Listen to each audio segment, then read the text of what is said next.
नमस्कार, मैं हूं अंकुर और आप देख रहे हैं सत्यहिंदी.com। एक नजर डालते हैं अब तक की सुर्खियों पर। बाजार नियामक सेबी ने सोमवार को एनडीटीवी में अतिरिक्त 26% हिस्सेदारी खरीदने के लिए अडानी समूह की खुली पेशकश को मंजूरी दे दी है। सेबी की वेबसाइट पर एक बयान के अनुसार बोर्ड ने अडानी समूह की खुली पेशकश को मंजूरी दे दी, जिससे अडानी को मीडिया कंपनी के शेयर धारकों से और अधिक इक्विटी खरीदने की अनुमति मिल गई है। बता दें, अडानी समूह ने अगस्त में एनडीटीवी की अप्रत्यक्ष रूप से 29.18% हिस्सेदारी खरीद ली थी। इसके बाद ओपन ऑफर का रास्ता खुल गया था। बीएसई के आंकड़ों के मुताबिक सार्वजनिक शेयर धारकों के पास सितंबर 2022 तक कंपनी के 38.55% शेयर थे। अगर अडानी समूह का ओपन ऑफर कामयाब रहा तो एनडीटीवी में उसकी कुल हिस्सेदारी 55% से अधिक हो जाएगी। बता दें, सेबी के नियमों के मुताबिक देश में लिस्टेड किसी भी कंपनी जिसके पास 25% या उससे ज़्यादा शेयर हैं, उसे और हिस्सेदारी खरीदने के लिए ओपन ऑफर लाना अनिवार्य होता है, जिससे कंपनी के माइनॉरिटी शेयर होल्डर पहले से तय कीमत पर अपने शेयर अपनी मर्जी से नए निवेशक को बेच सकते हैं। अडानी का ओपन ऑफर अब 22 नवंबर को सब्सक्रिप्शन के लिए खुलेगा और 5 दिसंबर को बंद होगा। गुजरात के वागोडिया क्षेत्र से भाजपा के टिकट पर पिछली बार जीतने वाले और 6 बार के विधायक मधुभाई श्रीवास्तव बीजेपी से बागी हो गए हैं। उन्होंने निर्दलीय चुनाव में उतरने का फैसला कर लिया है। टिकट न मिलने को लेकर उन्होंने कहा है कि उन्हें पार्टी में शामिल होने का अफसोस है। उन्होंने एनडीटीवी से बात करते हुए कहा कि मैं खुद बीजेपी में नहीं आया। जब मैं 1995 में भारी अंतर से जीता तो नरेंद्र मोदी और अमित शाह मुझसे भाजपा में शामिल होने का अनुरोध करने आए। यही कारण है कि मैं पार्टी में शामिल हुआ। उन्होंने फोन पर एनडीटीवी से बात करते हुए इस बात की दावेदारी की। गुजरात बीजेपी में बागी रुख अपना चुके मधुभाई श्रीवास्तव ने कहा कि मुख्यमंत्री भूपेंद्र पटेल भी टिकट के बारे में कुछ नहीं कर सकते, क्योंकि सब कुछ दिल्ली में शीर्ष नेतृत्व द्वारा तय किया जाता है। एनडीटीवी की रिपोर्ट के मुताबिक श्रीवास्तव ने कहा कि वडोदरा जिला भाजपा अध्यक्ष अश्विनी पटेल, जिन्हें उनके स्थान पर टिकट मिला है, उन्होंने कभी भी स्थानीय चुनाव नहीं जीता है। मैं स्पष्ट रूप से बहुत परेशान हूँ और भाजपा से नाराज हूँ। मैंने सभी पदों को छोड़ दिया है। वहीं बीजेपी ने अभी इसको लेकर कुछ भी प्रतिक्रिया नहीं दी है। 282 सीटों में से 160 उम्मीदवारों की अपनी पहली सूची में ही 5 मंत्रियों और विधानसभा अध्यक्ष सहित 38 मौजूदा विधायकों का टिकट काटा गया है। गुजरात बीजेपी के गांधीनगर मुख्यालय पर सोमवार को दिन भर प्रदर्शन हुए। पार्टी में प्रदर्शनों का सिलसिला शनिवार से ही चल रहा है। हालांकि केंद्रीय गृह मंत्री अमित शाह ने रविवार को आकर यहां बागी विधायकों और अन्य नेताओं के साथ बैठक ली थी। उसके बाद उम्मीद थी कि प्रदर्शनों का सिलसिला रुक जाएगा, लेकिन प्रदर्शन रुकने का नाम नहीं ले रहे। बीजेपी का प्रदेश कार्यालय कमलम गांधीनगर में है। प्रदेश के कोने कोने से असंतुष्ट विधायकों और नेताओं के कार्यकर्ता यहां सुबह से ही पहुंचने लगे। धवल सिंह झाला और रणछोड़ रबारी के समर्थक भारी संख्या में कमलम पर पहुंचे और कई घंटे तक प्रदर्शन करते रहे। धवल सिंह झाला के समर्थक बाद में भी सोमवार को उनके समर्थक में प्रदर्शन करते रहे। पाटन से डॉक्टर राजुल देसाई को बीजेपी प्रत्याशी घोषित करने का भारी विरोध शुरू हो गया है। बता दें, बीजेपी ने इस बार करीब 50 से ज्यादा टिकट काटने हैं। जब पहली लिस्ट आई थी तभी 38 टिकट काट दिए गए थे। पूर्व सीएम विजय रूपानी, नितिन पटेल समेत कई दिग्गज खुद ही अपनी इज्जत बचाने के लिए चुनाव लड़ने से पीछे हट चुके हैं। गुजरात बीजेपी की बागियों को मनाने के लिए केंद्रीय गृह मंत्री अमित शाह ने पूरी ताकत झोंक दी है। अमित शाह का रविवार को पूरा दिन पार्टी के प्रदेश कार्यालय में पार्टी के बागियों से बातचीत करते हुए बीता। इसके बाद उन्होंने गुजरात को चुनाव के नजरिए से 4 हिस्सों में बांटा और जिम्मेदारियां सौंपी। इस बीच गुजरात की वडबान विधानसभा सीट से प्रत्याशी घोषित जिग्ना पांड्या ने चुनाव लड़ने से इनकार कर दिया है। 6 बार के बीजेपी विधायक मधुभाई श्रीवास्तव ने बगावत करते हुए निर्दलीय लड़ने की घोषणा की है। अमित शाह रविवार को सीधे दिल्ली से गांधीनगर बीजेपी मुख्यालय कमलम पहुंचे और उच्च स्तरीय बैठक की। इस बैठक में केंद्रीय मंत्री मनसुख मंडाविया और मुख्यमंत्री भूपेंद्र पटेल भी मौजूद थे। पार्टी के कई असंतुष्टों को पहले से ही पार्टी दफ्तर बुलाकर बैठाया गया था। टाइम्स ऑफ इंडिया की खबर में बताया गया है कि शाह ने टिकट से वंचित बीजेपी विधायक राजेंद्र त्रिवेदी से बंद कमरे में बात की। राजेंद्र को वडोदरा के रावपुरा से इस बार टिकट नहीं मिला। त्रिवेदी बगावत पर उतारू हैं। वो निर्दलीय चुनाव लड़ने की योजना बना रहे हैं। शाह ने उन्हें चुनाव नहीं लड़ने के लिए मनाने की कोशिश की। पार्टी द्वारा रमन पटेल को फिर से चुनाव लड़ने की अनुमति दिए जाने के बाद उत्तर गुजरात के बीजापुर से पार्टी कार्यकर्ता अपना गुस्सा जाहिर करने के लिए कमलम पहुंचे थे। टाइम्स ऑफ इंडिया के मुताबिक मध्य गुजरात में वागोडिया के बाहुबली और 6 बार के बीजेपी विधायक मधुभाई श्रीवास्तव ने पहले ही पार्टी से इस्तीफा दे दिया है और स्वतंत्र रूप से चुनाव लड़ने के अपने फैसले की घोषणा की है। मधुभाई ने सीएम गुजरात भूपेंद्र पटेल के बारे में कहा, उनकी नहीं चल रही है। मधुभाई श्रीवास्तव गुजरात दंगे 2002 में आरोपी भी थे। वडोदरा के 2 अन्य बीजेपी विधायक भी बगावत की राह पर हैं। कुछ ऐसा ही हाल सौराष्ट्र के केशोद में देखने को मिल रहा है, जहां पूर्व विधायक अरविंद लदानी ने पार्टी से इस्तीफा देकर निर्दलीय चुनाव लड़ने का ऐलान किया है। इसी तरह 84 विधानसभा क्षेत्र से झंखाना पटेल को हटाए जाने का कार्यकर्ता विरोध कर रहे हैं। सौराष्ट्र की कई सीटों पर प्रत्याशी बदलने की मांग भी उठ रही है। इस बीच वडबांध से पार्टी द्वारा मैदान में उतारी गई जिग्ना पांड्या ने चुनाव लड़ने से इनकार कर दिया। वो रविवार को गांधीनगर में पार्टी दफ्तर पहुंची और पार्टी नेताओं का शुक्रिया अदा करते हुए चुनाव न लड़ने की घोषणा की। उन्होंने पार्टी नेताओं को एक पत्र लिखकर कहा है उनकी जगह पर किसी और को चुनाव लड़ने का मौका दिया जाए। बता दें, बीजेपी ने इस बार गुजरात में भी बड़ी संख्या में विधायकों के टिकट काटे हैं। पूर्व मुख्यमंत्री विजय रूपानी और पूर्व डिप्टी सीएम नितिन पटेल ने भी ऐलान कर दिया है कि वो चुनाव नहीं लड़ रहे हैं। कहा जा रहा है कि उनको ऐसा करने के लिए कहा गया। शिवसेना पार्टी के नाम और धनुष और बाण के चिन्ह को लेकर महाराष्ट्र के पूर्व मुख्यमंत्री उद्धव ठाकरे ने दिल्ली हाईकोर्ट में चुनाव आयोग पर निशाना साधा और कहा कि भारतीय चुनाव आयोग द्वारा नाम और सिंबल को प्रतिबंधित करने का आदेश अवैध है। ठाकरे ने हाईकोर्ट में कहा कि 30 साल तक उन्होंने पार्टी चलाई, पर आज पिता बाला साहेब के नाम से ही किनारा करना पड़ रहा है। लाइव लॉ के मुताबिक ठाकरे की ओर से पेश वकील ने कहा कि मैं पार्टी का अध्यक्ष हूं। मैंने पिछले 30 वर्षों से इस पार्टी को चलाया है। जब तक चुनाव आयोग संतुष्ट नहीं हो जाता है कि उन्होंने एक प्रथम दृष्टया मामला बनाया है, ये चुनाव चिन्ह को फ्रीज नहीं कर सकता। मैं आज अपने पिता का नाम और सिंबल नाम का उपयोग नहीं कर सकता। वकील ने चुनाव आयोग के फैसले को गलत बताते हुए कहा कि आखिर पार्टी को उद्धव ठाकरे के पिता बाला साहेब ठाकरे ने खड़ा किया था, वो ही इसके असली हकदार हैं। बता दें, अंधेरी ईस्ट सीट पर उपचुनाव होने से पहले 8 अक्टूबर को चुनाव आयोग ने अपने फैसले में शिवसेना के नाम और चुनाव चिन्ह को फ्रीज करके उद्धव और शिंदे कैंप को उनका मनमाफिक चुनाव चिन्ह और पार्टी का नया नाम अलॉट किया था। उद्धव ठाकरे के वकील ने कहा विवादित आदेश अवैध है। वहीं जस्टिस नरूला ने कहा कि ठाकरे के अधिकार अभी भी खुले हैं, क्योंकि आयोग ने अभी तक इस मुद्दे पर अंतिम फैसला नहीं किया है और चुनाव आयोग के उद्देश्य से केवल एक अंतरिम आदेश पारित किया गया था, जो अब समाप्त हो गया है। अदालत ने कहा कि ठाकरे द्वारा दी गई दलीलों को ध्यान में रखते हुए मामले में जल्द फैसला करने के लिए चुनाव आयोग को निर्देश देना एक उचित राहत होगी। मामले को कल आगे की सुनवाई के लिए सूचीबद्ध करते हुए अदालत ने पक्षों से संक्षिप्त लिखित प्रस्तुतियां प्रस्तुत करने को कहा। राजनीतिक दलों के द्वारा धार्मिक अर्थों के साथ नाम और सिंबल का प्रयोग करने के खिलाफ दायर याचिका पर सुप्रीम कोर्ट ने आज भारत के चुनाव आयोग से अपना जवाब दाखिल करने को कहा। लाइव लॉ के अनुसार याचिका जनप्रतिनिधित्व अधिनियम 1991 के कुछ प्रावधानों को सख्ती से लागू करने की भी मांग करती है, जो मतदाताओं को लुभाने और धर्म के आधार पर नागरिकों के विभिन्न वर्गों के बीच दुश्मनी या नफरत की भावनाओं को बढ़ावा देने पर रोक लगाता है। याचिका को महत्वपूर्ण बताते हुए जस्टिस एम.आर. शाह और हेमा कोहली की बेंच ने मामले को 25 नवंबर तक के लिए स्थगित कर दिया है। चुनाव आयोग की ओर से पेश वकील ने अदालत से यह आश्वासन देते हुए सुनवाई आज स्थगित करने का अनुरोध किया और कहा कि कृपया हमें जवाब दाखिल करने के लिए समय दें। हमें नोटिस के बारे में पिछले सप्ताह ही पता चला है। हम इसे विरोधात्मक मुकदमेबाजी के रूप में नहीं मान रहे हैं, हम उनके सुझाव देखना चाहते हैं। सुनवाई करते हुए बेंच ने कहा कि याचिकाकर्ता के अलावा चुनाव आयोग को भी सुझाव देना चाहिए। सुप्रीम कोर्ट की बेंच ने कहा कि आप भारत के चुनाव आयोग हैं, आपको सुझाव देना चाहिए। अक्टूबर में देश में खुदरा महंगाई दर में कमी आई है। अक्टूबर माह में खुदरा महंगाई दर 3 महीने के निचले स्तर 6.77% पर आ गई है। ये सितंबर महीने में 5 महीने के उच्चतम स्तर 7.41% से कम है। हालांकि 3 महीने के निचले स्तर तक कम होने के बावजूद ये लगातार 10वें महीने भारतीय रिजर्व बैंक यानी RBI के 6% के टारगेट बैंड से ऊपर बनी हुई है। बता दें, सरकार ने केंद्रीय बैंक को मार्च 2026 को समाप्त होने वाली 5 साल की अवधि के लिए खुदरा महंगाई को 4% पर 2% के मार्जिन के साथ बनाए रखने को कहा है। अक्टूबर के थोक महंगाई दर के आंकड़े आ गए हैं और ये सितंबर के मुकाबले कम हुई है। अक्टूबर में थोक महंगाई दर 8.39% पर आई है। महीने दर महीने आधार पर देखें तो इसमें गिरावट देखी गई है। इस आंकड़ों का मतलब है कि बढ़ती महंगाई से लोगों को अक्टूबर महीने में थोड़ी राहत मिली है। सितंबर में थोक महंगाई दर 10.7% थी और इसके पिछले महीने यानी अगस्त में 12.41% थी। यानी महीने दर महीने के हिसाब से ये लगातार घट तो रही है।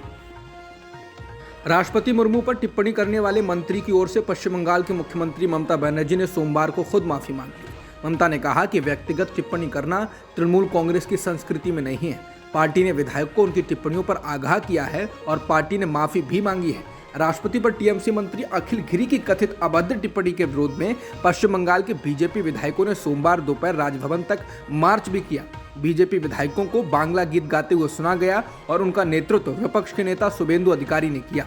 बता दें, अखिल गिरी ने नंदीग्राम में लोगों को संबोधित करते हुए कहा था, हम किसी को उसके रंग रूप से नहीं आंकते, हम भारत के राष्ट्रपति के दफ्तर का सम्मान करते हैं, लेकिन हमारी राष्ट्रपति कैसी दिखती हैं, ऐसा उन्होंने शुभेंदु अधिकारी पर पलटवार करते हुए किया था।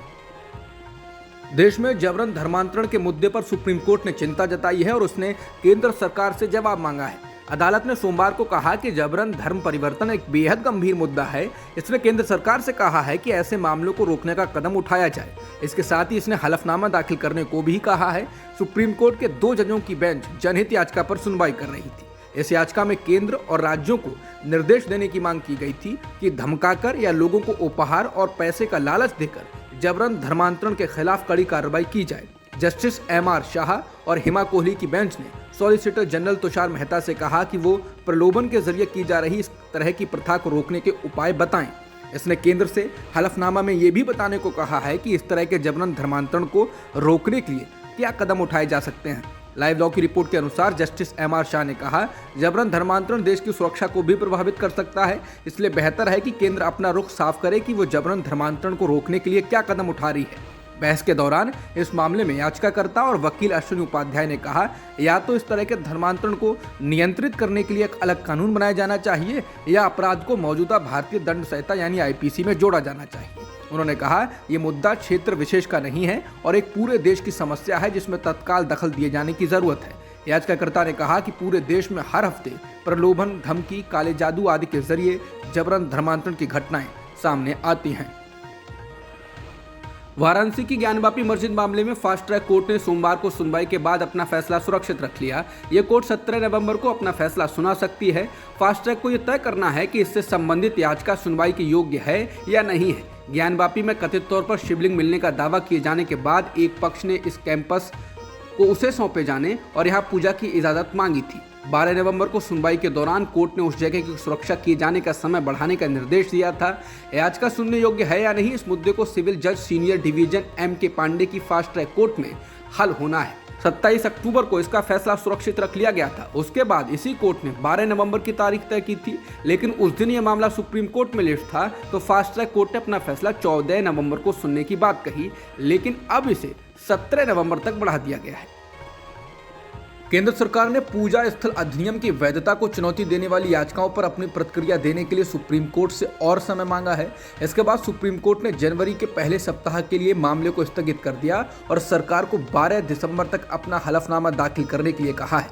बता दें, 11 जुलाई 1991 में लाए गए इस कानून के तहत सभी पूजा स्थलों के धार्मिक चरित्र को वैसा ही बनाए रखा जाएगा जैसे वो 1947 में थे। हालांकि राम जन्मभूमि बाबरी मस्जिद विवाद को इससे छोड़ दिया गया था, लेकिन अब देश में अलग अलग धार्मिक जगहों को लेकर विवाद हो रहा है और इस कानून को बदलने की मांग हो रही है। जेडीयू के संसदीय बोर्ड के अध्यक्ष उपेंद्र कुशवाहा ने कहा है कि उनके एनडीए में लौटने का कोई सवाल ही नहीं। बता दें, बिहार की सियासत में इस तरह की चर्चा तेज है कि उपेंद्र कुशवाहा बीजेपी के शीर्ष नेताओं के संपर्क में हैं और वो जेडीयू से किनारा कर सकते हैं। लेकिन उपेंद्र कुशवाहा ने टाइम्स ऑफ इंडिया से बातचीत में कहा, इस तरह की बातों में कोई सच्चाई नहीं है और ये बीजेपी की साजिश है। उन्होंने कहा कि ऐसा उनकी छवि को खराब करने और लोगों को गुमराह करने के लिए किया जा रहा है। उन्होंने कहा कि बीजेपी समाज में धर्म के नाम पर तनाव पैदा कर रही है और सामाजिक न्याय के प्रति उसका कोई आदर नहीं है। कुशवाहा ने कहा कि ऐसी पार्टी के साथ क्या जाने की बात सोचना भी अपराध है। कुशवाहा के बीजेपी नेताओं के संपर्क में होने और एनडीए में वापस जाने की चर्चाओं ने तब जोर पकड़ा था जब उन्होंने कहा था कि बिहार में शराबबंदी कामयाब नहीं है और ये आम लोगों के सहयोग के बिना कामयाब नहीं हो सकती। हवाला के आरोप में जेल में बंद दिल्ली सरकार के मंत्री सत्येंद्र जैन को कथित वीआईपी सुविधा देने के आरोप में तिहाड़ जेल के सुपरिंटेंडेंट अजीत कुमार को सोमवार को निलंबित कर दिया गया। हालांकि ये कार्रवाई जल्दबाजी में की गई कार्रवाई बताई जा रही है। करीब एक हफ्ता पहले ये आरोप लगा था और आनन फानन में जांच करके एलजी ने अपना फैसला भी सुना दिया। दिल्ली के उपराज्यपाल वीके सक्सेना द्वारा गठित जांच समिति की सिफारिश पर यह कार्रवाई की गई। जेल में बंद ठगी के आरोपी चर्चित सुकेश चंद्रशेखर ने जेल नंबर 7 के सुपरिंटेंडेंट पर आरोप लगाया था वो सत्येंद्र जैन को सभी वीआईपी सुविधाएं दे रहे हैं, वो मंत्री का पक्ष लेते हैं। इस कथित ठग के आरोपों पर उपराज्यपाल ने जांच का आदेश दे दिया। दिल्ली सरकार के जेल विभाग ने कहा, पहली नजर में तिहाड़ जेल के सुपरिंटेंडेंट को अनियमितताएं करते पाया गया है, जिसकी विस्तृत जांच की जानी चाहिए। मैनपुरी लोकसभा सीट के उपचुनाव में सोमवार को डिंपल यादव ने समाजवादी पार्टी की प्रत्याशी के तौर पर पर्चा दाखिल कर दिया है। अब इंतजार इसी बात का है कि बीजेपी इस चुनाव में किसे उम्मीदवार बनाएगी। उपचुनाव के लिए 17 नवंबर तक नामांकन दाखिल किए जा सकेंगे। नामांकन के दौरान डिंपल यादव के साथ उनके पति और पूर्व मुख्यमंत्री अखिलेश यादव भी मौजूद रहे। मैनपुरी लोकसभा सीट समाजवादी पार्टी के संस्थापक और उत्तर प्रदेश के पूर्व मुख्यमंत्री मुलायम सिंह यादव के निधन से खाली हुई है। उत्तर प्रदेश में मैनपुरी के अलावा रामपुर और खतौली विधानसभा सीट पर उपचुनाव होना है। समाजवादी पार्टी और राष्ट्रीय लोक दल ने मिलकर उपचुनाव लड़ने का ऐलान किया है। तीनों ही सीटों पर 5 दिसंबर को वोट डाले जाएंगे और 8 दिसंबर को नतीजों का ऐलान होगा। प्रधानमंत्री नरेंद्र मोदी G20 शिखर सम्मेलन के लिए आज इंडोनेशिया दौरे पर रवाना हो गए हैं। इंडोनेशिया के बाली में पीएम मोदी करीब 20 कार्यक्रमों में शामिल होंगे और अपने दौरे के बीच वो 10 देशों के प्रमुखों के साथ द्विपक्षीय वार्ता करेंगे। प्रधानमंत्री मोदी ने कहा है कि वो विभिन्न भाग लेने वाले देशों के नेताओं से मिलेंगे और उनके साथ भारत के द्विपक्षीय संबंधों की प्रगति की समीक्षा करेंगे। बता दें, G20 संगठन का अगला अध्यक्ष भारत है और इसकी अगली बैठक सितंबर 2023 में नई दिल्ली में ही होने वाली है। इस नजरिए से भी पीएम मोदी का दौरा अहम माना जा रहा है। पीएम मोदी ने कहा है कि भारत की G20 अध्यक्षता वसुधैव कुटुंबकम यानी एक धरती एक परिवार एक भविष्य की थीम पर आधारित होगी। दिल्ली में एक प्रेमी ने अपनी प्रेमिका की हत्या कर उसके शव के 35 टुकड़े कर दिल्ली के कई इलाकों में फेंक दिया। प्रेमिका का नाम श्रद्धा था और वो लिव इन रिलेशनशिप में अपने प्रेमी आफ्ताब अमीन पूनावाला के साथ दिल्ली के छतरपुर इलाके में रहती थी। पुलिस ने हत्या का मामला दर्ज कर लिया है। दिल्ली पुलिस की पूछताछ में आफ्ताब ने अपना गुनाह कबूल कर लिया है। उसने बताया है कि श्रद्धा उस पर शादी करने के लिए दबाव बना रही थी और इसे लेकर उन दोनों के बीच में लगातार लड़ाई झगड़े हो रहे थे। आफ्ताब के द्वारा दिल्ली पुलिस को जो बताया गया है वो बेहद खौफनाक है। इंडिया टुडे के मुताबिक आफ्ताब ने पुलिस को बताया कि 18 मई को भी उन दोनों के बीच बहस हुई। उस दिन आफ्ताब ने श्रद्धा की गला दबाकर हत्या कर दी। इसके बाद आफ्ताब ने धारदार हथियार से श्रद्धा के शरीर के टुकड़े कर दिए और इन टुकड़ों को रखने के लिए एक फ्रिज खरीदा। अगले 16 दिनों तक वो रात के अंधेरे में बाहर जाता था और दिल्ली में अलग अलग इलाकों में टुकड़ों को फेंक देता था। फ्रिज में रखे शव के टुकड़ों से बदबू न फैले इसके लिए वो कमरे में अगरबत्ती भी जलाता था। श्रद्धा के पिता विकास मदान ने 8 नवंबर को दिल्ली के महरौली पुलिस थाने में बेटी का अपहरण होने की शिकायत दर्ज कराई। महाराष्ट्र के पालघर के रहने वाले मदान ने शिकायत में कहा है कि उनकी बेटी श्रद्धा मुंबई में एक कॉल सेंटर में काम करती थी और तब उसकी मुलाकात आफ्ताब से हुई। इसके बाद आफ्ताब और श्रद्धा लिव इन रिलेशनशिप में रहने लगे और दिल्ली आ गए। उन्होंने शिकायत में कहा है कि परिवार वालों ने इसका विरोध भी किया था। श्रद्धा और आफ्ताब ने दिल्ली के छतरपुर इलाके में कमरा किराए पर लिया और साथ रहने लगे, लेकिन मई 2022 के बाद से ही उनका अपनी बेटी से संपर्क नहीं हो पा रहा था। पुलिस ने आफ्ताब को छतरपुर में स्थित उसके फ्लैट से गिरफ्तार कर लिया। आफ्ताब के द्वारा अपना गुनाह कबूल करने के बाद पुलिस श्रद्धा के शव के टुकड़ों को खोजने के लिए दिल्ली के कुछ जंगलों में गई और वहां उसे हड्डियां मिली। दिल्ली में हुए श्रद्धा हत्याकांड के मामले में प्रेमी आफ्ताब ने दिल दहला देने वाले खुलासे दिल्ली पुलिस के सामने किए हैं। आफ्ताब ने पुलिस को बताया है कि उसने श्रद्धा के शरीर को 35 टुकड़ों में काट दिया था और इन्हें रखने के लिए 300 लीटर का फ्रिज खरीदा। बता दें कि 26 साल की श्रद्धा और 28 साल का आफ्ताब लिव इन रिलेशनशिप में दिल्ली के छतरपुर इलाके में रहते थे। आफ्ताब ने पुलिस को बताया है कि शव की बदबू अपार्टमेंट में न फैले इसके लिए वो अगरबत्ती जलाता था। इस मामले की जांच कर रहे पुलिस अफसरों के मुताबिक आफ्ताब अमेरिकी क्राइम शो डेक्स्टर देखता था और इससे प्रभावित था। 18 मई को श्रद्धा की हत्या के बाद आफ्ताब अगले 16 दिन तक शव के टुकड़ों को बैग में रखकर महरौली के जंगलों के अलग अलग इलाकों में फेंकता था। इसके लिए वो रात को 2 बजे के बाद घर से निकलता था। कुछ दिन पहले श्रद्धा के एक दोस्त ने श्रद्धा के भाई को बताया कि पिछले 2 महीने से श्रद्धा का फोन स्विच ऑफ जा रहा है। इस पर श्रद्धा के पिता दिल्ली आए और जब फ्लैट पर पहुंचे तो वहां उन्हें ताला लगा मिला। इसके बाद उन्होंने महरौली पुलिस थाने में शिकायत दर्ज कराई। महाराष्ट्र सरकार के पूर्व मंत्री और एनसीपी के विधायक जितेंद्र आव्हाड ने कहा है कि उनके खिलाफ पुलिस ने 72 घंटे के भीतर 2 फर्जी मुकदमे दर्ज कर लिए हैं। आव्हाड ने कहा है कि वो पुलिस की इस क्रूरता के खिलाफ लड़ाई लड़ेंगे और साथ ही विधायक के पद से भी इस्तीफा देंगे। बताना होगा कि मराठी फिल्म हर हर महादेव का विरोध करने के चलते ठाणे पुलिस ने जितेंद्र आव्हाड और 11 अन्य लोगों को शुक्रवार को गिरफ्तार किया था। हालांकि शनिवार को उन्हें ठाणे की एक सेशन कोर्ट से जमानत मिल गई थी। जितेंद्र आव्हाड ने कहा है कि वो लोकतंत्र की हत्या होते हुए नहीं देख सकते हैं। दिल्ली नगर निगम यानी एमसीडी के चुनाव को लेकर सोमवार को नामांकन का अंतिम दिन है। इसलिए बीजेपी, आम आदमी पार्टी, कांग्रेस सहित अन्य दलों के सैकड़ों उम्मीदवारों ने समर्थकों के साथ अपने पर्चे दाखिल किए। एमसीडी के चुनाव के लिए 4 दिसंबर को वोटिंग होगी और नतीजे 7 दिसंबर को आएंगे। एमसीडी का चुनाव जीतने के लिए बीजेपी, आम आदमी पार्टी और कांग्रेस के अलावा छोटे दलों ने भी पूरी ताकत झोंकी है। दिल्ली के शराब स्कैम मामले में डिप्टी सीएम मनीष सिसोदिया के खास सहयोगी और आम आदमी पार्टी के पदाधिकारी रहे विजय नायर को सोमवार को ईडी ने गिरफ्तार कर लिया। हालांकि इसी मामले में विजय नायर और कारोबारी अभिषेक बोनपल्ली सीबीआई की कस्टडी में काफी दिनों से हैं।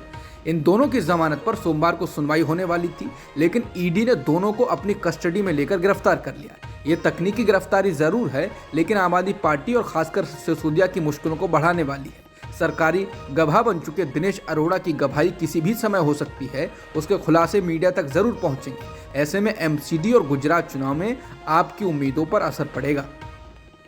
दिल्ली दंगों के आरोपित पूर्व पार्षद ताहिर हुसैन को सुप्रीम कोर्ट से बड़ा झटका लगा है। सुप्रीम कोर्ट ने आज यानी सोमवार को सुनवाई के दौरान आम आदमी पार्टी के पूर्व पार्षद ताहिर हुसैन के खिलाफ आपराधिक कार्रवाई पर रोक लगाने से इनकार कर दिया। जस्टिस अजय रस्तोगी और जस्टिस सीटी रवि कुमार की बेंच ने कहा कि वो दिल्ली हाईकोर्ट के 16 सितंबर के आदेश में हस्तक्षेप करने के लिए इच्छुक नहीं है, क्योंकि ये एक अंतरिम आदेश है। वहीं हुसैन की ओर से वरिष्ठ अधिवक्ता मेनका गुरुस्वामी ने कहा कि यह स्थापित कानून है कि एक ही घटना के लिए 2 एफआईआर नहीं हो सकती हैं। उन्होंने कहा कि इसने हुसैन को एक अजीबोगरीब स्थिति में डाल दिया है कि उनके खिलाफ एक ही घटना से उत्पन्न समान अपराधों के लिए आरोप तय किए गए हैं और उन्हीं अभियोजन पक्ष के गवाहों पर जांच एजेंसी ने भरोसा किया है। आज G20 समिट के मौके पर इंडोनेशिया के बाली में अमेरिकी राष्ट्रपति जो बाइडेन और चीनी राष्ट्रपति शी जिनपिंग के बीच मुलाकात हुई। राष्ट्रपति बनने के बाद पहली बार जो बाइडेन की चीनी राष्ट्रपति से मुलाकात हुई है। मुलाकात के बाद चीन के राष्ट्रपति शी जिनपिंग ने कहा कि दोनों देशों को इस रिश्ते को आगे ले जाने की जरूरत है। बीबीसी के अनुसार उन्होंने कहा कि राष्ट्रपति से मिलकर अच्छा लगा। पिछली बार हम दावोस में 5 साल पहले मिले थे। जब से आप राष्ट्रपति बने हैं हम लोग ऑनलाइन कॉल पर बातचीत करते रहे हैं, लेकिन आमने सामने मिलने से बेहतर कुछ नहीं।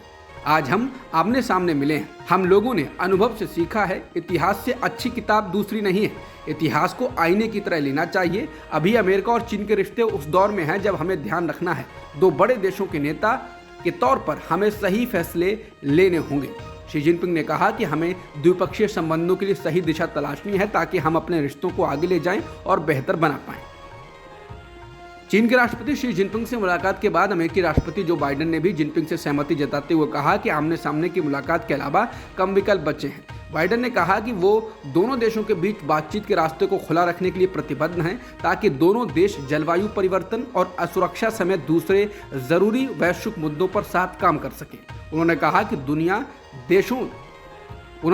दुनिया दोनों देशों से पार्टनरशिप की उम्मीद है। उन्होंने कहा कि दुनिया